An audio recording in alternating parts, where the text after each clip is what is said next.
এই বন্ধু, তোরা কি দেখছ আন্দোলনে কত পোলাপান আহত হয়েছে? হ্যাঁ দেখছি তো। যেহেতু দেখছ তাহলে কিছু করে টাকা দে, ওরে সাহায্য করি। আর বন্ধু আমার অবস্থা তো জানিসই, আমার কাছে 1 টাকা পয়সা নাই রে। বন্ধু তুই তাহলে টাকা দে। তার মনে রে বন্ধু, আমার কাছে এখন টাকা নাই। আমার আব্বু তো আমার আগের মতো টাকা দেয় না। বন্ধু অত সমস্যা, তাহলে তুই টাকা দে। আমার কাছে তো টাকা নাই রে বন্ধু, কালকে মার্কেট করে সব শেষ করে আলাইছি। বন্ধু ওদের 3 জনের তো সমস্যা, তাহলে তুই টাকা দে। বন্ধু আমার কাছে টাকাও নাই, সময়ও নাই, সামনে পরীক্ষা আমার পড়তে হবো।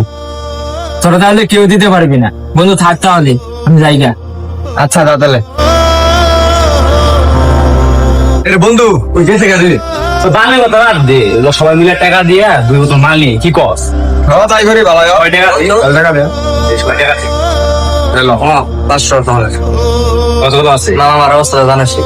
সমস্যা নাই, আমার কাছে আছে। লাং 500 দিলাম। টাকা পাইব নাকি? 500 সবাই মিলে আনলে কি কস? বন্ধু ওর তো মালা না বানাইলাম, হালাই হান গায় নাকি। বন্ধু দেগুল যাইতেছ ওই আজকে বরবর খাবো রে। বাবা আয় রে, তোর লাগে ধরে বইছি। মামা এটা কাজ তো হয়ে গেছে। মামা কাজে বাদ দে, মাথা কাজ করতেছে না, তুই আগে মাল দে, মাল খাম। শুনবি তো কি হয়েছে, আমার মাল তো পাই নাই। টাকা লো এখন কম কম কম করে দিয়া সবাই মিলে স্টিক মানে কি কস? তাই তো মামা তাই কর, মাথা কাজ করতেছে না। মামা দিলার বাড়িতে নাই রে, এম কি করবি তাহলে? চল এক কাজ করি, রাত্রে শহরে যায় মাল আনি, এনকে 1000 টাকা ফেরত নো। জি তাহলে লাইটা বলে ব্যবস্থা করুন।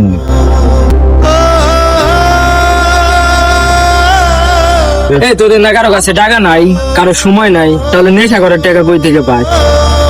তুই চুপ থাকতো, টাকা আমরা নেশা করে নিয়ে যাচ্ছি নাকি তোর গলা বইটা? তোর সমস্যা কি? আমগো টাকা আমরা যাইছি তাই করি।